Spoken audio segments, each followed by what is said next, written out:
Blucher, a game by Sam Mustafa. Remember last week when we played a Scharnhorst campaign and we found out that the battle was going to take place in these 6 squares right here? Well, if you don't, that's what we're talking about today. The French will start on the northern side of the battlefield. Their center is going to be anchored by a guard infantry, 2 line infantry, and 2 units of cuirassiers. Over here on their left flank, they have their heavy artillery. They're trying to get to Koryzni. It's worth 1 victory point in the campaign. If you can table your enemy, you win. Otherwise, whoever possesses Koryzni will win the campaign. So I guess they're going to set up with their heavy artillery over here. And then over here on their right flank, they are going to have their guard infantry and 2 units of line infantry. They are probably going to have to set up and prepare because the British are in possession of this hill and Koryzni itself. And they're going to have 3 foot regiments of the King's Guard right here on the hill. And then over here in the village, they've got Robert Crawford commanding, a couple of units of foot regiments, 2 units of heavy dragoons. And then at some point, they have, oddly enough, their heavy artillery on a flank march. They're going to come in on this table edge. Possibly, we're going to roll the check through the course of the game. If this flank march is successful, 3 more units of foot, 2 units of heavy artillery will come in from somewhere along here. I'm not sure how this is going to work. Both units have light cavalry that have been scouting around and may show up later in the battlefield as well. The French are required to deploy first. And as you can see, the French are required to deploy first. Before we talk about their deployment, I should point out the light cavalry for both the British and these 2 light cavalry over here, they come on with 1 fatigue. The little green chips that you see under these cuirassiers and the French heavy infantry represent the 7th of the hit points that they've got. So the first wound they take, we take it off. Then you can see they've got 6 hit points left. Everybody else, I'm just going to use casualty markers to show how many wounds they have taken. I may wind up dropping down a yellow marker if they've got 3 wounds, just to limit the number of chips on the table. From a film perspective, I'm going to try to cram this battle into 40 minutes. I really like the 40K and 40 minutes, guys. As you know, that's a game that can take 2-3 hours. They condense it down into really watchable 40-minute videos. We're going to try that here. We may break it into 2 videos if it goes long. This game is designed to fill a convention slot. It's designed to be a 3-hour game. I am playing a 200-point game for fans of Blucher, just to give you some expectations. I may cut this into 2 videos so that we got a 40-minute video and then like another 20-minute one. If I do that, you'll see that 2 days later. I'm not going to make you wait a whole week where you forgot everything. I don't like to do that. It kind of limits the engagement. It's a little confusing for people to come in halfway through. So we're going to try to put it into a single video. But the fact that we're like 4 minutes in already doesn't give me a whole lot of time. Now, the other thing I'm going to do to condense things down, I'm not going to show every single figure movement. I'm not going to show every die roll. I'm going to play out a turn or 2, and then we'll talk about what happened in those 2 turns. And I think that will make for a much more engaging experience. With all of that out of the way, I should point out the Scharnhorst, quote, campaign system really gives you an interesting scenario. Our British are largely arrayed over here by the village of Koryzni. They've got reinforcements over here. Let's talk about how those reinforcements come on. You roll a d6, multiply by 5 because they're in enemy territory. If they were on the near half of the table, you'd multiply by 4. If that number is the turn number or less, and by the way, you do that on the British turn at the end of the turn. So we do all the moving, all the shooting, then we roll for these guys. On turn number 1, if my die roll times 4 is 1 or less, they come on. Now, that's not going to happen, obviously, so I'm not even going to roll for the first 4 turns. On turn number 5, if I roll a 1, 1 times 5 is 5. All right, and remember, now this is really important because I always get this confused. There are 30 turns in this game. Each time one of our forces activates, that's a single turn. So the French are going to go first. The first chance the British have to roll is on turn number 2. They're going to get 15 opportunities. And of course, that means I won't roll on turn 2. Won't even bother rolling on turn 4. It's not until turn 6 that these guys might come on. However, there's a 1 in 6 chance that they come on turn 6, 8, 10, 12. Now we've had 4 chances. And when we get up to turn 14, which is their 7th activation, now we've had 5 chances to roll that 1. When we get up into the slightly higher numbers, they'll be coming on a 1 or 2. So there's a very good chance they come on. It's just a question of whether they come on in time or not. And with all of that said, now we can finally talk about how the French deployed.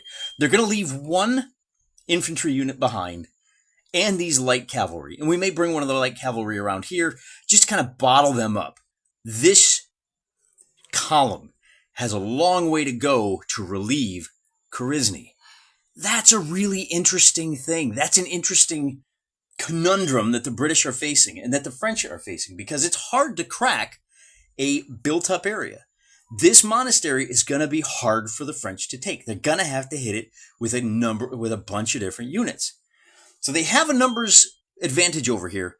It's just a question of whether that advantage is enough that they'll be able to take that monastery quickly or not. Now, the good news is, thanks to the campaign, they were able to set their artillery up in shooting distance. The British were not. And that's probably because when we played our little campaign system, the British were moving blind. Probably would have been a lot happier to put their artillery up here on the hills so they could soften up the enemies. Just didn't work out that way. You know, if we had known, if we were playing against a real player, we probably would be a lot more unlikely. You wouldn't send your artillery on a sweeping flanking maneuver. So it would have been a different scenario. And that's what I like about this game. Be that as it may, there's a chance that this is the exact scenario it's generated. And it gives us a lot of really interesting things to think about. How are we going to approach this problem? The British, of course, bring their light cavalry over here because they can support. They're not going to do a whole lot over here. It's too much lead in the air. Too much going on. Too many strong units. Maybe, and they're going to bring one of their heavy cavalry around here. So maybe with some horses and the rock, paper, scissors over here, we got artillery, we've got infantry. Maybe we can bring a couple of guys crashing into the backfield and really cause the French some problems in the late game. The only way to know is to play. So on their side, the French, as you can see, they've got the artillery. Now, the good news for the French is this monastery is near the center point of the battlefield. If I grab our Scharnhorst campaign map, you can see I pushed it up just a little bit. Maybe that's a little cheap. I don't know. I'm not going to worry too much about it. So the good news for the French is they're going to be able to hammer the unit that is in that village to start with. And that might make all the difference in the world. Their heavy cavalry, they're just going to leave in reserve. We don't know where they're going yet. We'll be able to move them. Now, because this is a 200-point game, each of the forces was bought using 200 points, we're going to have to figure out how to do our die rolls, and that's actually really easy. If you go to happyblucher.com, they have a momentum die tracker. I'm only rolling 2 dice each turn. Oh, by the way, because I'm playing at half scale, these guys are just off the table. When our reinforcements come on, they can move a total of 2 base widths, and then they'll be fully engaged. Of course, the French will get to react right away. Okay, so with the table out of the way. So the way this works, and I'll at least show you this on the first turn, we've got 2 momentum dice we're going to roll, and as you can see, I don't know what the dice were. So what I can do is order this unit forward, a simple move straight up the gut. That's going to cost us 3 momentum, but these guys are actually going to pivot a little bit. We're going to spread them out just a little more. Actually going to bring them a little more like that. Notice that the French have their commander with let me slide over just a little bit more. The commander is with this unit of guard. He is at risk when they're in combat, but we really want to hit the British hard.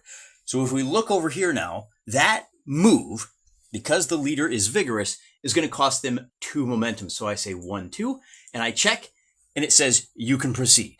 So when I play out each individual turn of this game, he says, okay, we're going to try to move this unit up, and they can move just 1 inch. They were just inside these guys, they can, I think these guys can go ahead and move 1, 2. Well, they have to pivot and move 1, 2. There you go. So they've moved. Now that's going to cost me 3 momentum. So I come back to my top secret and I say, okay, well, I've spent 1, 2, 3, 4, 5, and I check, I can proceed. So this is how I'm going to play solo Blucher in a way that kind of preserves the original pip system The French rolled a 7, so the last unit they were able to move is this guard infantry over here.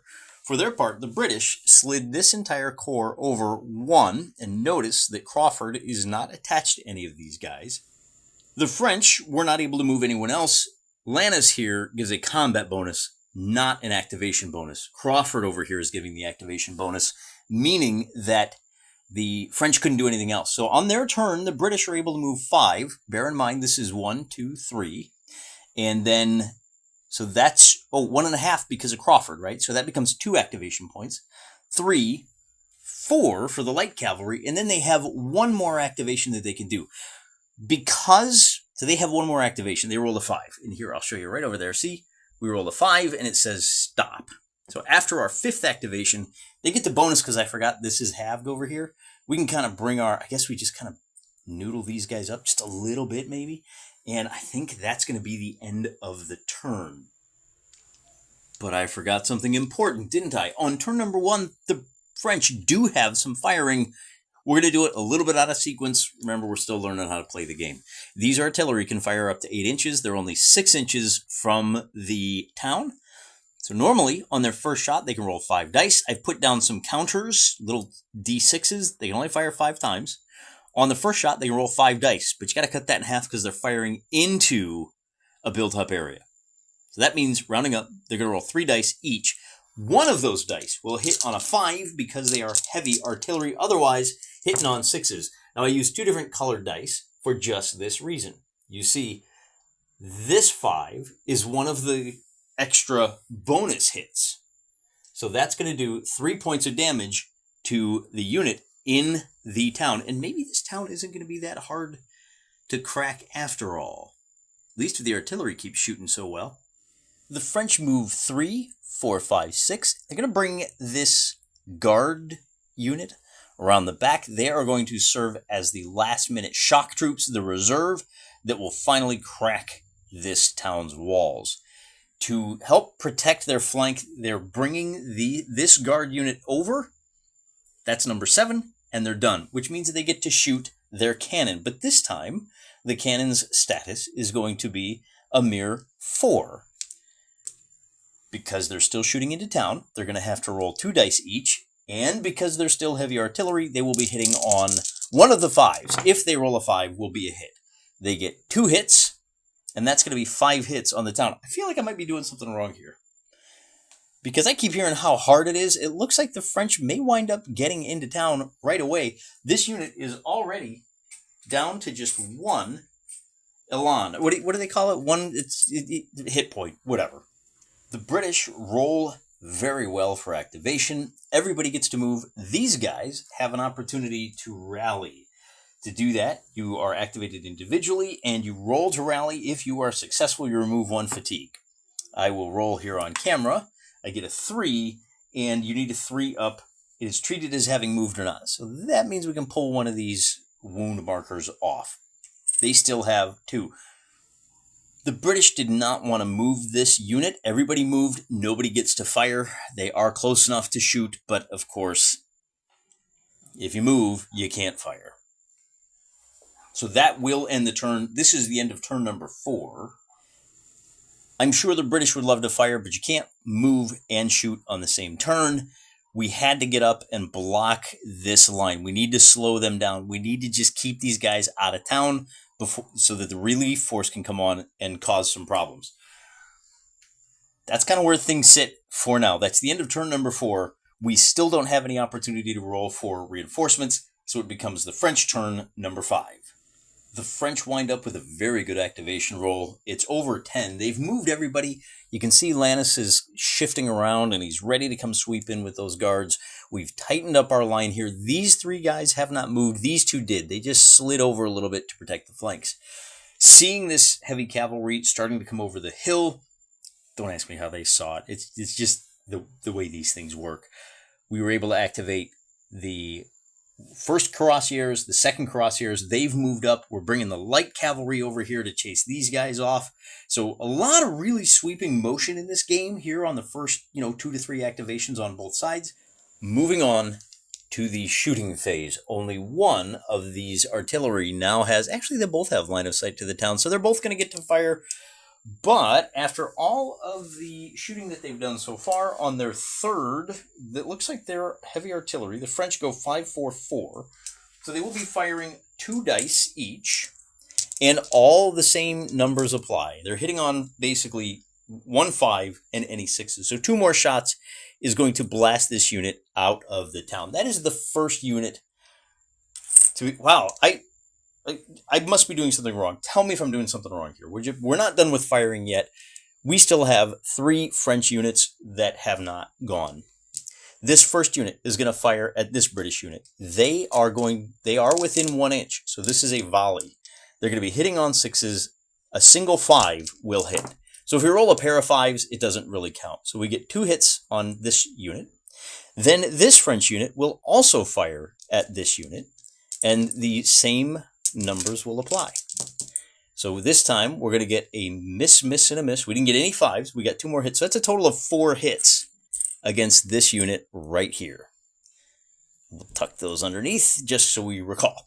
Then we have 1 more shot with this unit attacking right there. And again, with an elan of 6, they're going to get to roll all 6 dice. They're only going to score a single hit right here. So the British left flank is in trouble. But the battle isn't over. Everybody else moved, so none of the other French people can do anything at this point. It is now the British turn number 6. The British do not have a lot of options available to them. This is a 6v6, but they're just getting shot to ribbons here in town. They moved 1 unit back into the town. They've moved. They can't entrench just yet. They've brought the heavy cavalry up to plug the gap in the line. The heavy cavalry and light cavalry have taken this hill to kind of confuse things over here. But that's really about all they can do, except for the shooting phase where these 3 units are all 1 inch away from those units. Now, none of these, well, the cavalry moved, of course, but this guy also is going to be able to fire a volley, and I guess we'll just shoot at the guys in the center. We took 1 hit, so we're going to roll 5 dice. They do have skirmishers, so they will hit on a single 5, and we're going to get just a single hit. Not doing so good with the shooting on the table here. So this, but, we'll take every hit point we can get when it comes to slowing down those French. Now we have 3 fresh line units firing at 2 French line units. So we'll do 1, 2, 3, and we're going to fire 2 at this guy. So the first shot, this is a volley, so we're hitting on 5s. They do no damage. The second shot is going to do no damage. That vaunted British shooty bit, what am I looking for here? Firepower? Discipline? Just not paying off. This unit will fire over here. 6 shots, hitting on a single 5. And what an embarrassing display that was. No wonder the French are doing so well. Now, the good news for the British is, if they roll a 1, well, they don't. They get a 2 times 5 is a 10. It is only turn number 6, so we advance the clock to, 1, 2, 3, 4, 5, yeah. So now it is the French turn number 7. The French have plenty of momentum. They rolled a 7 this time, which gives them a chance to bring the Commander's Guard unit around. None of the line is moving just yet. They're liking the way this shooting duel is turning out. We are able to bring our cavalry up to support. We've got plenty of guys over here securing this left flank. It's a little bit of a jumbled mess with light and heavy infantry, line infantry. We're backing off a little bit here to buy ourselves a little more time. You can see that line infantry and the light cavalry, just 1 inch every single turn. That's all it takes. And they just need to preserve this line right here so these guys can earn the glory. That brings us to artillery fire, and this cannon is the only one with a line of fire now. Oh, this should be a 3 right here. So we're going to take our 4th shot, and for the French artillery, shot number 4 is going to be at 3 dice. Cut that in half, of course, round up, which means rolling 5s and 6s. They do no damage this time. So finally, the French artillery just doesn't have what it takes. But now we have a whole lot of shooting to do. I probably should have brought these guys up now that I think about it. Oh well, I didn't have the momentum for it. We're going to hit them all in one shot. We're firing at long range over here. We're going to fire skirmishers. We just check here. Are we within 2 inches? Yeah. Are we within? Actually, you know, all of these are going to be firing skirmishing, but all of these units have skirmish. So if we go from left to right this time, these guys are going to fire 5 shots, and we'll go ahead and try to shoot. I mean, we just want to soften up the line a little bit. Let's fire at these guys because they're right in front. We're hitting on 6s and 1 5. That will do 2 wounds to the British. And then we have 6 shots at this unit over here. A line of 6. And again, a single 5 will be a hit. And we got a single hit. This is a 1. So that will put one oopsie on that guy. I really need to learn the terms a little bit better. And then we're going to fire 2 volleys over here. So the first one is going to get a single hit, and the second volley, now the French are kind of soaking it up, are going to get a second hit. So that takes this unit to 3 wounds. And we'll swap that out. So 2 hits, 3 wounds, and then we have one last shot. And I think we might be too far away from the town. We're within 2. Let's go ahead and roll. But we only get to roll 3 dice this time because we are shooting into the town. No firepower, no 5s, only hitting on 6s. Yeah, we're just going to have to assault the town. But I would like to clear out a little bit more of these units before we do that. So that's going to end shooting for the French. In fact, that will end the entire French turn. Now the British have some thinking to do. Turn number 8, we'll fire. This is an easy one. We're just going to try to knock that guy out, at least as best we can. We roll and get a single hit. I expected better. These guys only have 4 dice. We will also try to open up a little bit of a gap there. And we really don't have anybody that can move at this point on the British side, by the way. So we'll do a second point of damage, taking that unit to 3 fatigue, I guess they call it. I'm not quite sure what the words are. I'll look it up. I got to do some rereading. You know, second game, you always do a lot better. So that's these 2 units. And then let's fire with this unit. Is going to roll 5 dice. And we're just shooting at our compatriots along the way. We're going to get a total of 3 hits. So finally, some really nice shooting out of the British. That's what we expected to see. And the wound counters are starting to add up. We aren't going to fire with the cavalry yet. We really want to soften up one of these units before we hit them with the cavalry. We'll fire with this guy. He has 3 wounds, so he's only rolling 3 dice. We're going to try to take out that set. Well, yeah, we can take out the setter unit, I think. Not if we don't roll any 5s and 6s, and you can't fire out of the built-up area, so the British turn is done, except for reinforcements. Looking for a 1. A 2 times 5 is 10. If it was turn number 10, we would bring reinforcements. It's not. We don't. It is the French turn. And this time, I think the French need to do something bold. And that means bringing the assault to town. We're bringing both of these units up. We've charged the unit immediately adjacent to the town. And then these 3 units all just kind of stood around. We're going to go ahead and keep shooting. Actually ran out of momentum. But before I did that, I was able to bring the guard cavalry over to here, or guard infantry over to here. These British boys are going to have to pivot to meet that charge if they don't want to be flanked. To protect the flank of this unit, I did bring the cuirassiers over here. That's going to keep these guys on us, this light infantry on us. I would like to have brought this light cavalry or this line infantry up. Just didn't have the momentum for it. So we move on to the next phase of the battle. And that means shooting. I'm going to fire here, here, and here. These guys are going to have to open fire at the cavalry unit. So we'll start on the left and work our way to the right. We get a single hit. That's going to swap out the... Wait, so firing to here. Yeah, that's right. So that 1 hit looks like that. And then this unit, they are 2 inches apart. Sometimes they get a little fiddly. A little bit like DBA, not going to lie to you. Then these guys are going to fire at their counterparts. So that's going to do a second wound. And then we have a third firing at the cavalry. And that's going to do no good whatsoever. The cavalry are still fresh. They're just kind of sitting on the sidelines enjoying the show. These 2 units, of course, moved, which means we have 1 scrum that we get to do. And it's going to be against 2 line units. It's going to be one with 5 elan and one with 3.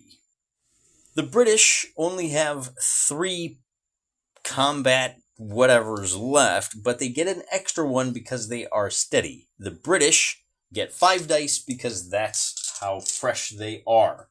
We roll. Everybody hits on 4s. The British score 2 successes. The French score 3 successes. And those 3 hits are going to eliminate a second British unit. The French can follow up, but they do take 1 point of fatigue just because they fought. And I think they don't have to because they're not impetuous. So with 2 wounds, I think they do want to just pause right there. If they get, well, maybe they do. Maybe they do. It really puts a gap in the line, which I think is a Napoleonic thing. That's a thing you want to do. We've cracked their line. We've divided them up. We've isolated our target, and we're going to be able to swarm it on our next turn, which actually the British turn starts here. We're in trouble. We might as well go for broke. We're going to pivot and charge. We're going to bring this heavy cavalry down to hit that same guard unit. Maybe we can force a break in the line for the French as well. Now, I know I rolled at least 2, so I'm comfortable moving those 2 guys. I'm going to go ahead and just charge. Come to think of it, I can pivot. I can hit these guys in the flank. Now, that exposes my flank there too. So maybe I just want to move these guys up to here to protect that flank. Maybe I bring these guys to charge up to there. I've got the momentum for it. Probably could have moved these guys first for 2 momentum, but that's really about all we got. I will check to see where we're at. I have moved a total of 5 units. I may bring this light cavalry around this way. That gives me number 6. I've got the momentum for it. And then the last thing I'm going to do is try to recover and I think I'm doing this out of order, but on a one, no, what you do 3+, yeah. Ooh, sorry for the camera bump. Don't get motion sickness there, guys. We're going to recover 1 fatigue from that unit in the monastery. This is going to be a lot of dice. The cavalry get a total of 7 dice because they have 7 elan. And then, because they have shock, they get a bonus die. The line infantry is fresh, so they get 6 dice. So that's a lot of dice. The defenders are steady, and they're fresh, so they have 7 just for being so cool, wearing the nice hats, and then because they have steady, they get an 8th. So that would be 14 dice versus 8 dice to the defender. I don't know if there's a bonus for charging in the flank, but we're not going to give it to them even if it's there, because I think they've got enough toys as it is. The French are going to score a total of 1 hit. Oh boy, this is where the British really come into their own. And of course, no, wait, I think I did that wrong. When you roll to attack, when you roll to defend, you're actually succeeding on 4s. So we'll pull out all the 1s, 2s, and 3s. So they're going to wind up, the French are going to wind up with 4 successes. The British are also, that white die is nothing. I don't know why I left it there. The British will also hit on 4s. So it is a much closer fight than anticipated. The attackers have won. They're going to do 5 points of damage to this guard infantry, which means the first point removes the green chip. Then there are 4 points left over, and they are the big losers. However, we need to check for the attackers as well. The defenders must retreat, so we're going to bring them back 1 inch to there. Because they won, the attackers each take 2 fatigue. I'm going to remove this extra bonus fatigue, put 1 down, and because they're impetuous, the cuirassiers will pursue and make contact a second time. Except, because cavalry were involved, the esprit de corps from surviving this attack is so high, the French will stand their ground, and the British are going to be thrown back. So, I don't know, man. 5-4 on the casualty front. I think we call that a limited French victory. We do have a 3v3 over here. The British infantry, except that the French get an extra die because they are steady. The British do not have shock. Rolling, hitting on 4s or betters, and the French are going to win this one.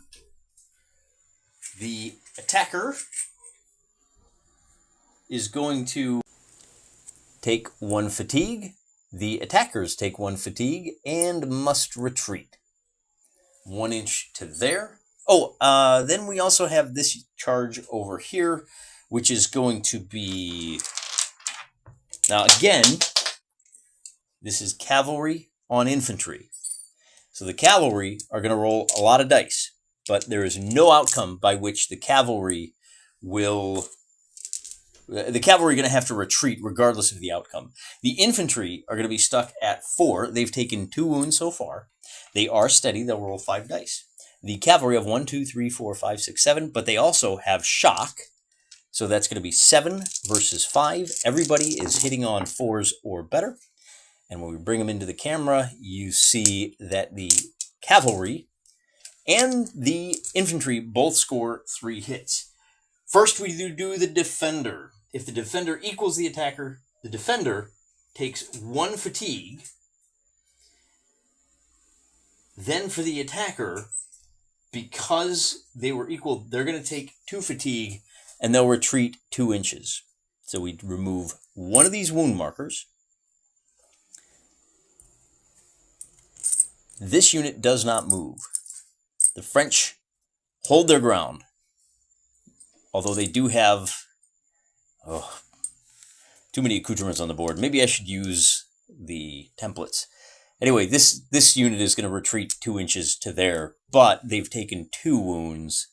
So they've gone from 7 down to 5, and I think that's going to end the turn. Yeah, nobody shoots in or out, so that's going to end the turn. For the British, they do get to roll, and they get a 5 times 5 is 25. That is not 9 or less, which means we move, or 10 or less, I should say, which means we move on to turn number 11.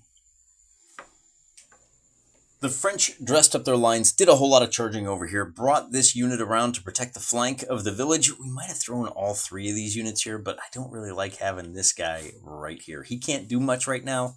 If we charge again, that'll buy us another turn. If they lose this fight, we may be able to pick these cavalry off with those cannons over there. Remember, they still have some ammo. I would like to have done something else over here. I ran out of momentum. I didn't know, that's not true. I had 1 left over, so I recovered this unit. Oh, I got to roll for that, though, don't I? On a 3 or better, so I did recover. Okay, if I'd rolled a 4 or higher, I would have had to put the wound marker down. Now, I don't have any shooting. All I have is a whole lot of combat to do on the board. But I'm going to start over here. And in this case, the British have 3 fatigue remaining, but they're in a built-up area, and they are steady, so they get a total of 6 dice. The French are bringing 7 plus 6, 13 dice, plus an extra 1 because they have the leader, and that's 14 dice. But each of these units has to take away a die because they're attacking into rough going. So it's a little bit wonky, but defending a built-up area means that you get extra dice and you take dice away from the other team. So it's 6v12, and man, suddenly I feel a lot like I'm playing one of the Dragon Rampant games. Everybody is hitting on 4s or better. So we'll roll them all as best we can, and then we'll just take out anything that is too small to count. And that leaves us with just 4 to the British to 2 to the... 4 to the French, 2 to the British, and this unit is also going to be driven from town. Both attacking units are going to lose 1 hit point. So these guys lose 1, and they'll move into the town. Our shock troops are going to lose 1, but there's only room for 1, so we're going to leave them out. And that's going to give them an opportunity on the following turns to move up to here. The French have taken the town. If they can hold on to it for just another 20 turns. Boy, that went fast. I really feel like I did artillery wrong. Then they're going to win the game. And bear in mind, now that things are getting a little hectic over here, whether or not the British bring reinforcements on, it's going to make all the difference in the world. But I do have some more fights to take care of. I've got a 6v4. I'm going to go from right to left. So we did the town. Now we're going to go right to left. And at the end of the combat, the British have removed 2 French units to just 1 for the French. There are now 1-2 line infantry, fairly battered, and a still relatively French cavalry unit over here. The British could go, except that having lost that extra unit, that is number 4. And if I understand correctly, the British had a morale score of 4. They only had 12 units on the table. Having lost their 4th unit, they now retire from the field, leaving the town in possession of the French. The French have only lost 1 unit altogether.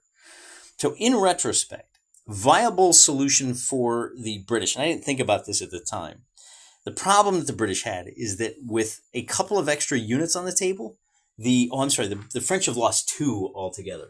But the French had a morale of 6. They actually had 16 units on the table. And that's 16, maybe it was 5, be that as it may. Being so badly outclassed on this side of the table, having their artillery just not show up at all, would they show up on the next turn? We'll call that a 4. They wouldn't even show up on the next turn. So really just way too many points out there on the margins. Somebody is going to be in a little bit of trouble with Wellington because his overall battle plan, his strategy, translated to some very difficult tabletop situations for us. Still, and all, a rather enjoyable experience. I think I did a little bit more of the nitty-gritty dice rolling than I intended to, but I think it was useful to see how Blucher plays out. And not in a 4-hour, 3-hour video showing what happens in a 4-hour convention setting. No. Just here on the tabletop, I think I spent an hour and a half filming all this, probably condense it down to about a 45, 50-minute video. Don't quote me on that. Overall, kind of a lot of fun. A really big, and I think I got to tell you, I think I enjoy this more than Absolute Emperor. There's some interesting things going on here, and maybe a bit much for a typical solo wargamer, but if you have an afternoon free, if you're not the kind of guy that watches a whole lot of sports ball, nothing against it, really love it. If you can watch a game while you're doing this kind of thing, if you engage like the right half of your brain with this game and the left half of your brain with a TV, I've never been able to do that. I'm a little jealous of you. Man, break out some figures. Break out the old Blucher, man. Look how boss he looks. What as the kids these days say, Chad. What a Chad game. Thank you, Sam Mustafa, for several delightful evenings of generalship. Good, bad, or indifferent. Tell me what I did wrong. I'm sure there's a ton of it. And I really appreciate it when you guys gently correct me and lead me to clear waters, cool gaming waters. That's what it's all about, guys. Till next time, I'm praying for you.